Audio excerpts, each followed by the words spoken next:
Eagles fans and Cowboys fans, welcome into Crossover Thursday right here on the Locked On Podcast Network. We thank you for making Locked On Eagles and Locked On Cowboys your first listen each and every day. I'm host of Locked On Eagles, Louie DiBiase. He's the host of Locked On Cowboys, Marcus Mosher, previewing a Sunday night battle between the 5-0 undefeated Philadelphia Eagles and the 4-1 Dallas Cowboys, led by Cooper Rush. Marcus, thanks for joining me today, man. Long time no talk, and man, when was the last time we did a show together where both teams at the same time were this good? I don't think we have. The last time I remember the Cowboys and Eagles both being like really, really good was 2014. Where the Cowboys played a night game in Philadelphia. Yep. That's the last time that these two teams have been this good, at least in my opinion.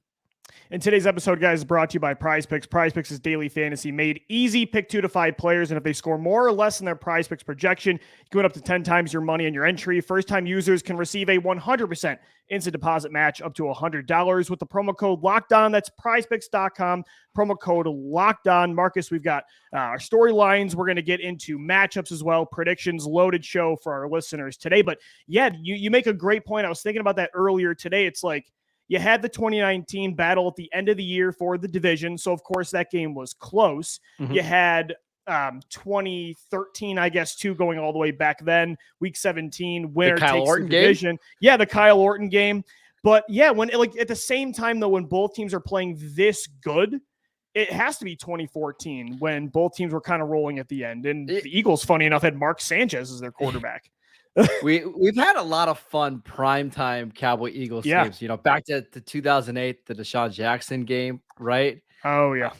I mean, with the Donovan McNabb game where he scrambled around for about 15 minutes before finally, was it Freddie Mitchell that he connected on?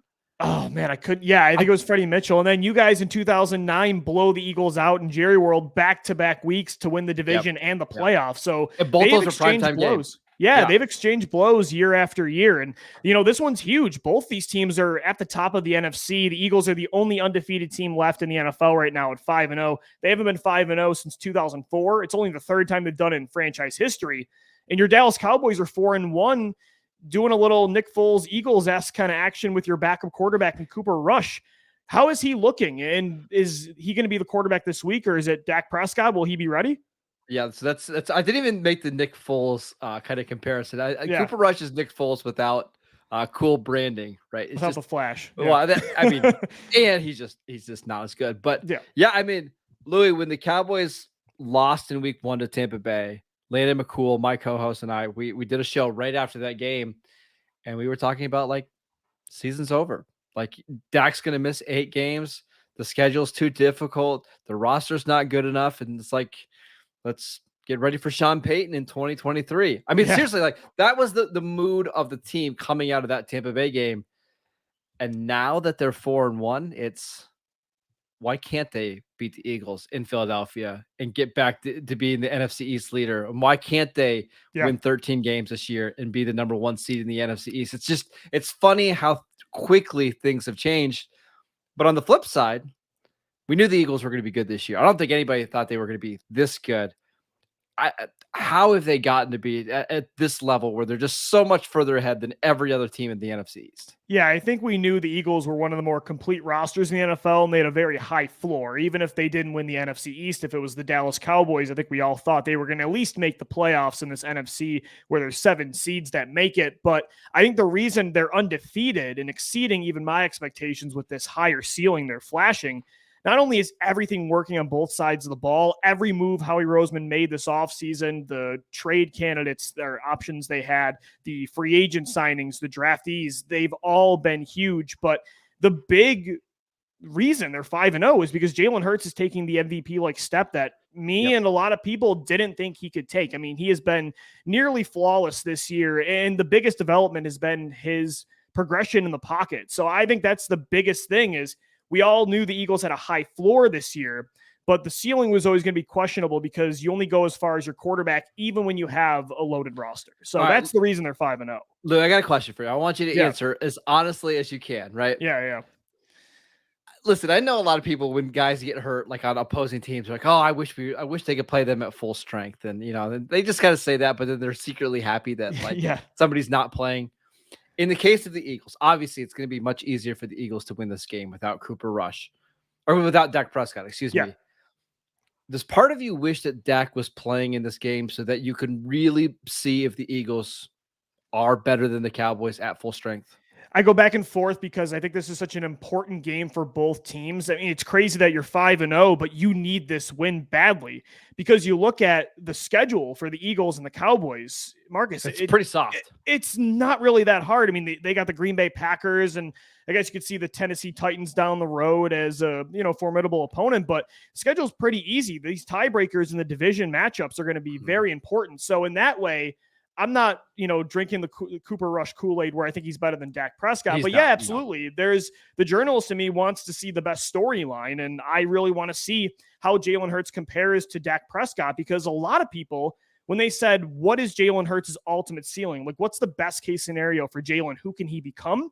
A lot of people did point to Dak, who has been seen as the best NFC East quarterback for some time now. So in a comparison way, and just as a guy who loves quarterback battles, absolutely, you want a team at full strength as a great, test to see where this team is at. And that's the thing is you want neither the Cowboys or the Eagles have very many measuring stick games left on their schedule. Exactly. They both have the Packers. They both have the Titans, but we've seen the Titans struggle, and the Packers certainly don't look as good as we've seen. So I think I'm putting my mind into the Eagles' perspective. Like, if they go out there and they beat the Cowboys in a close game, let's say like 23-17, that's going to be great, right? They're still going to be on pace to be the number 1 seed. They're going to win the division. But I do wonder, like, in the back of their minds, it's, okay, we're good, but are we good enough to beat the Cowboys when they're at full strength?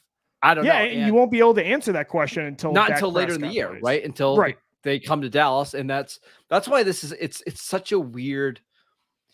Week 6 games usually aren't this important, but this one probably is, because I don't see either team losing a ton of games the rest of the way.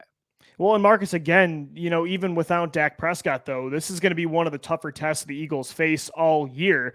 I mean, how have the Cowboys gotten to 4-1? A lot of it's because, Rush has done a lot of good things, but I mean, this roster on both sides of the ball, very similar to the Eagles. It's hard for the quarterback to really mess things up. Yeah, I mean, that's basically all that Cooper Rush has been asked to do, is just don't mess things up. Like, a punt on 4th and 4 is not the worst thing in the world with our defense and our punting game. Like, we'll pin you the teams inside the 20-yard line and let Micah Parsons and Marcus Lawrence eat. So he hasn't been asked to do a lot that way. One of the things that I want to see, I don't really want to see it, but it's going to happen, is like, the Cowboys have been in great game scripts over the last 4 weeks. Like, they jumped out to a 14-0 lead on the Bengals. They were up 9-0 against the Rams. What happens when they're down 10-0 to Philadelphia in Philadelphia? Like, what does the offense look like then? Can they actually sling the ball enough to go and get points? They haven't had that challenge yet, but I got a feeling it's coming on Sunday night. Yeah, I agree. And I think the Eagles are kind of in a similar boat where they've had some incredible first halves all season. And then they've gotten almost comfortable with these leads, and they've let teams back in, like the Cardinals last week. You look at that Detroit Lions game week 1. I think for both these teams, playing 4 complete quarters, as cheesy as it sounds, I don't think you've seen that from either team yet, despite these 5-1 and 4-1 starts. It's going to, come down to a lot of matchups, Marcus, and we'll get into those matchups coming up next. It's Crossover Thursday, Locked On Eagles and Locked On Cowboys, previewing a huge Sunday night matchup between the Eagles and Cowboys, 8:25 kickoff on Sunday. Today's show is sponsored by Simply Safe. Here's a sports analogy for you. When it comes to burglars, your home is like the end zone. You need the absolute strongest defense you can muster. This is why I use and trust Simply Safe Home Security. At Simply Safe, your safety is the only thing that matters. It's cutting-edge technology powered by 24/7 professional monitoring agents who always have your back, so you always know your home is safe. I love that you can control your system with your phone, with the app. Watching crystal clear HD live streams with your security cameras adds that extra bit of reassurance for you. With 24/7 professional monitoring, Simply Safe's agents call you the moment a threat is detected and dispatch police or first responders in an emergency, even if you're not home or can't be reached. Simply Safe blankets your home in protection with advanced sensors for every room, window, and door, HD security cameras for inside and outside your home, smarter ways to detect motion that only alert you when a threat is real, and even hazard sensors that instantly detect fires, floods, and other threats to your home. Customize the perfect system for your home in just a few minutes at simplysafe.com/LockedOnNFL. Save 20% on your SimpliSafe security system when you sign up for an interactive monitoring plan and get your first month for free. Again, visit simplysafe.com/LockedOnNFL to learn more. There's no safe like SimpliSafe. We thank you so much for making Locked On Eagles and Locked On Cowboys your first listen each and every day. This is Crossover Thursday. I'm Louie DiBiase. He's Marcus Mosher. Also, guys, make sure to check out our NFL key predictions every Friday on Locked On NFL. Locked On's local experts give you the inside scoop on the 5 biggest games of the NFL weekend, including Sunday and Monday Night Football, plus betting advice from the field's leading experts at BetOnline. Follow NFL key predictions every Friday on Locked On NFL, available on the Odyssey app, YouTube, and wherever you get your podcast. The 5-0 Eagles take on the 4-1 Cowboys on Sunday Night Football. And Marcus, we talked about a lot of the storylines already heading into this massive matchup, but a lot of the matchups in this game are going to be star-studded too on both sides of the ball. What, like right now, instantly when I mention matchups, what's the key one that comes to your head that's going to really dictate who gets a win here on Sunday? Lane Johnson versus DeMarcus Lawrence. I agree. I mean, we love offensive and defensive line play. We know about Micah Parsons. We can talk about him ad nauseum, right? But to me, it's DeMarcus Lawrence, who has had some success against Lane Johnson before. For my money, I think Lane Johnson's the best right tackle in the NFL. Yeah. And Lou, I think you can make a case or at least an argument like he's a top 3 overall tackle in the league. I agree. If he wins this matchup, the Cowboys are going to be in trouble because that probably means they're able to run the ball. That probably means that Jalen Hurts is able to have time to throw the ball. And that's just bad news for the Cowboys defense. But on the flip side, if Lawrence wins this matchup, and I expect to see a lot of Lane Johnson one-on-one with Lawrence, and he's controlling the line of scrimmage, and he's setting the edge, and he's recording 6 or 7 pressures like he has the last couple of weeks, that's when the Cowboys defense can be really good, because if Micah's drawing double teams or making pressures on the other side and DeMarcus Lawrence is winning his matchup, this defense is really difficult to stop. So keep an eye on those 2 players, because I think whoever wins that matchup is probably going to end up winning this game.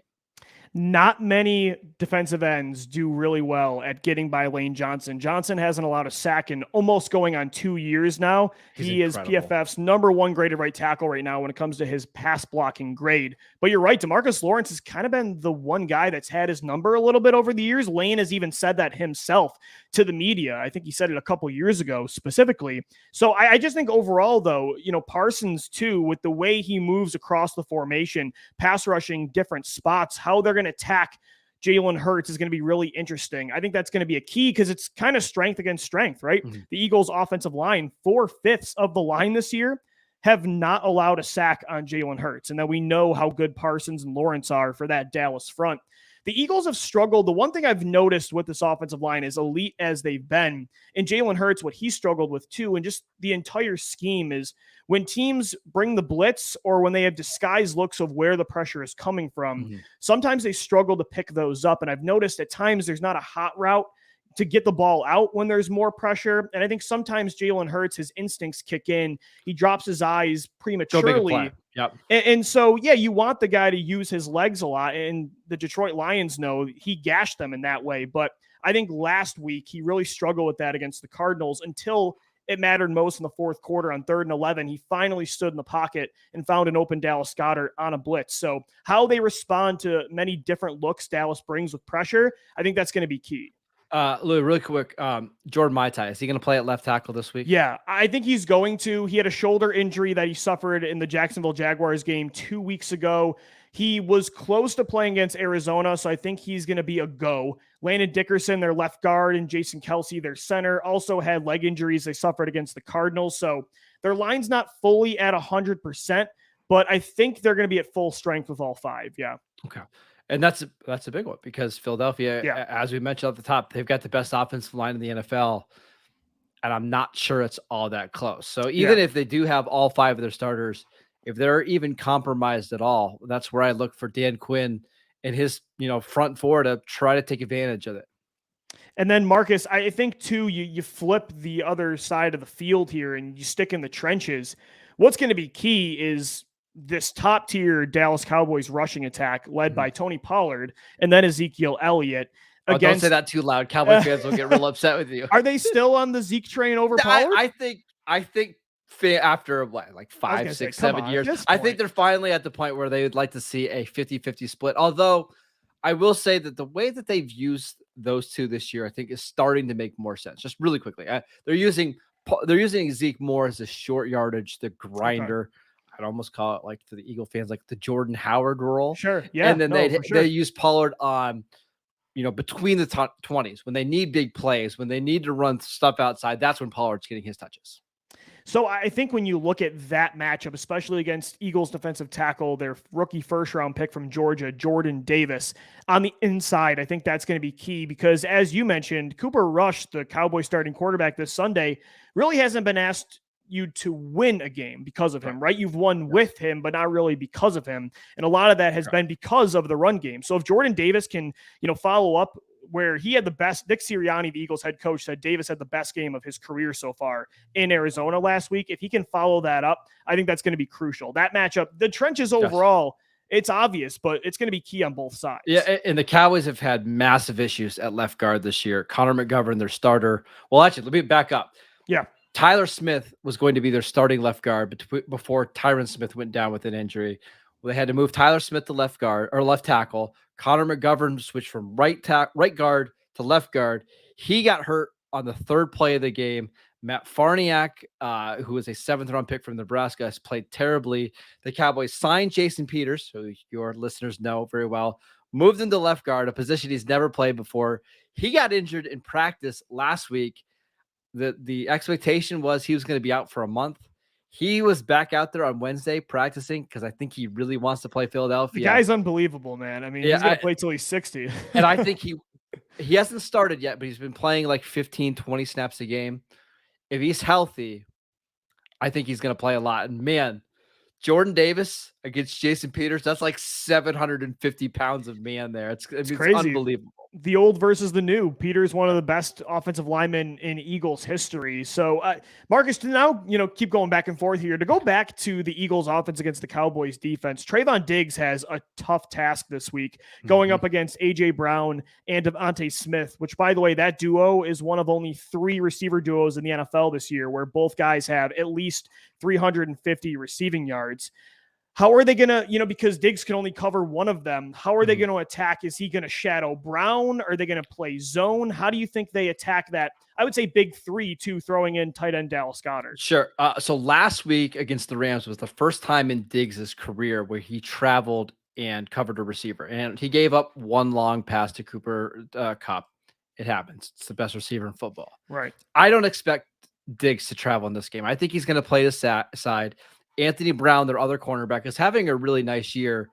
But I think what you will see is you'll see the Cowboys be very aggressive, and they're going to dare the Eagles to throw the ball down the field. I think Diggs wants nothing more than Jalen Hurts to take a couple shots down the field because that's where he can win. So, yeah, don't expect Diggs to follow A.J. Brown or Devontae Smith. Expect them to stay on their sides, but it's going to be a fantastic matchup no matter where Diggs is at, no matter where Anthony Brown's at in this game. Yeah, I think you look at it too, Marcus, are they going to play a lot of man coverage? Because it's kind of what Washington did. They brought a lot of disguise looks, a lot of pressure up the middle. But when the Eagles picked it up, they had a lot of one-on-one matchups down the field. It allowed Devontae Smith to have a career game. So I am fascinated to see it. There's just a lot of different ways teams are trying to attack Jalen Hurts. The Vikings played more zone coverage. They played off and kind of dared him to pick them apart with, zone coverage. And, he did. And they wanted to keep him in front of him mobility-wise. But then other teams like the Lions and Cardinals have tried to attack him. So it's, kind of pick and choose what you do with Hurts. And I'll add this in really quickly before we move on. I expect Dan Quinn to be aggressive. He is not going to allow Jalen Hurts just sit back in the pocket and pick apart his own defense. He's going to want Hurts to make quick decisions and more than anything, probably throw the ball down the field. The Cowboys love their safeties. Malik Hooker is having an incredible season. Diggs is playing the best football of his career. They would love nothing more than Hurts to have Hurts try to make a contested throw down the field one-on-one with Trayvon Diggs in coverage. So expect a lot of guys hovering around the line of scrimmage. Maybe we'll see some quarterback spy looks as well, but They are not going to use an umbrella coverage, basically what the Vikings did in week 2. I can guarantee you that will not happen. I agree. That's how, 4/5 of these opponents have attacked the Eagles. So it'll be fascinating to see what happens Sunday night. Marcus, we got predictions coming up next. This is Crossover Thursday, Locked On Eagles and Locked On Cowboys. I'll tell you guys about Prize Picks. I'm sure you guys are aware of Prize Picks by now. It's absolutely fantastic. Right before the game starts, you pick 2 to 5 players, and if they score more or less than their Prize Pick projection, you win. And you can win up to 10 times your money. It's so easy. Like in this game, Jalen Hurts over like 35, 40 rushing yards. I'm in. Like I just think he's going to get a bunch of rushing attempts in this one. I think that's a pretty safe bet. What's so cool about Prize Picks is you're not competing against other people. It's just you versus the projections available. Plus, they offer projections on just about any sport that you watch. That includes, are you ready? NFL, NBA, MLB, NHL, PGA, college football, men's college basketball, women's college basketball, soccer, WNBA, esports, NASCAR, tennis, MMA, boxing, disc golf, Euro basketball, cricket, and more. If you can think of another sport that they don't offer, I'll be shocked, because I've seen it. I've seen it all on their website. It's absolutely incredible. Entries can be made in 60 seconds or less. It's that easy. Plus, they have safe and fast withdrawals. Currently operational in 30 states and in Canada. Download the Prize Pick app or go to prizepicks.com to sign up and play daily fantasy sports. First-time users can receive a 100% instant deposit match up to $100 with promo code LOCKEDON. If you deposit $100, Prize Picks will give you $100. If you deposit $25, they'll give you $25. It's really just that simple. Don't forget to enter promo code LOCKEDON at sign up for an instant deposit match up to $100.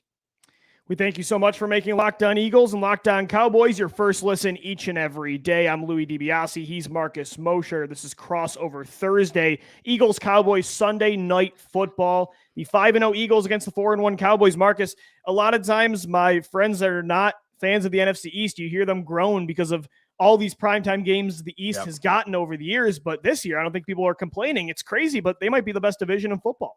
Yeah, I mean, what a slate of Washington. Well, sorry, Commanders. I mean, this is the best division of football, and even the Giants are playing so far above their heads. It's ridiculous now.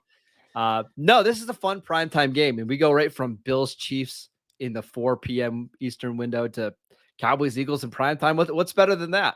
Fans deserve it, considering we're getting Commanders Bears on Thursday night. Again, sorry, Commander fans. The later schedule, we're really dragging Washington right now. But at 1-4, they deserve it because the other teams are, let's see, they're 12-2 combined. If I did my math, 13-2. And one of those losses came the Cowboys beating the Giants, right? Exactly. There you go. So they're undefeated against other teams. Somebody's got to lose this game Sunday night at Lincoln Financial Field.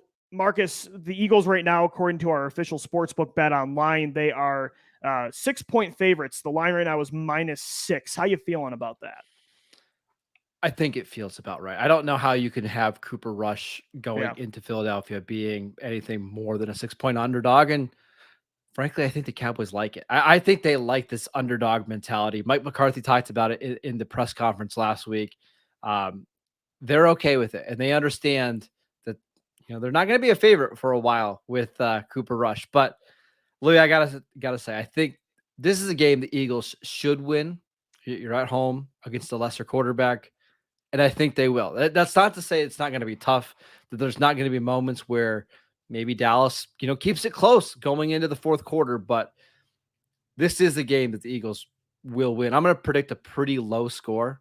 I'll say like a 23-17 game. That I was going to say right now, the over-under is 42. You going under with that? Probably. Because I just think the Cowboys offense is going to struggle to score more than 17 or 20 points.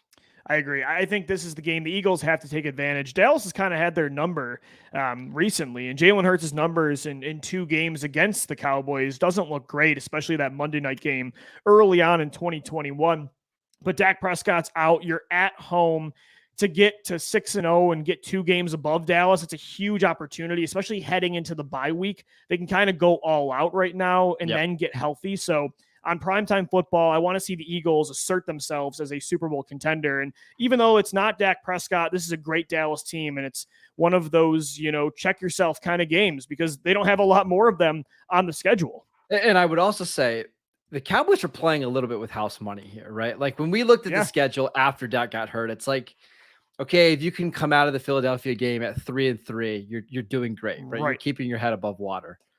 So you're kind of just playing with house money right now. Right, yeah. Exactly. So I think Mike McCarthy and Kellen Moore and Dan Quinn know that, and they might call a game that way, right? You might see some wild things from the Cowboys. Like we know John Bones Fossil, the Cowboys special teams coordinator, he's not afraid to have a fake punt. So if the offense is stalling, don't be surprised if the Cowboys run a trick play, or don't be surprised if they're going forward on 4th down from their own 40-yard line. So I would expect the Cowboys to be very aggressive in this game to try to find ways to steal possessions and steal points. Yeah, it's crazy. It's almost like the home team that's favored, that's up right now in the division, has more pressure on them. It's actually absolutely. The Eagles. There's no question about it. I definitely agree. I still think that they'll take this game. I think the Cowboys will cover. I think it's going to be a close one that comes down to the final possession. So +6, I might take the Cowboys there, but I'll take the Eagles outright if I'm going money line. And then 42 points with the over-under. That's tough. It could go either way, Marcus, because both offenses are so talented,